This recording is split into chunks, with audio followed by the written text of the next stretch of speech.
రాష్ట్ర వ్యాప్తంగా ఎడతెరిపి లేకుండా వర్షాలు కురుస్తున్నాయి. ఇక దీనికి సంబంధించి టీ న్యూస్ ప్రసారం చేస్తున్న టోల్ ఫ్రీ నెంబర్ కైతే ప్రస్తుతం ఖమ్మం నుంచి అరుణ గారు కాల్ చేశారు. హలో హలో, నమస్తే అండి. నమస్తే అండి. మీ ఏరియాలో మీరు ఎలాంటి ప్రాబ్లమ్స్ ఫేస్ చేస్తున్నారు?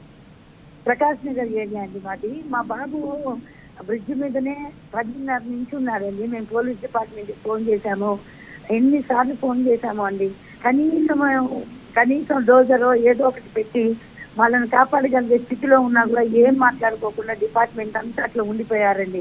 ఎన్నిసార్లు చేశాము టోల్ ఫ్రీకి 100కి చేస్తాం అంటున్నారు కదమ్మా, ఏమీ తెలియదు. ఇప్పటికి ఎన్ని గంటలు అవుతుందండి. ఓకే అరుణ గారు, మీరు అంటే ఎలాంటిది అంటే మీకు ఎలాంటి రెస్పాన్స్ కోరుకుంటున్నారు? అంటే బాబుని కాపాడాలి కదంటే అదే కదా మనం రెస్పాన్స్ కోరుకునేది. ఓకే అండి, తప్పకుండా మేమైతే మీ ప్రాబ్లం అయితే గవర్నమెంట్ దృష్టికి అయితే తీసుకొని వెళ్తాము. Thank you so much.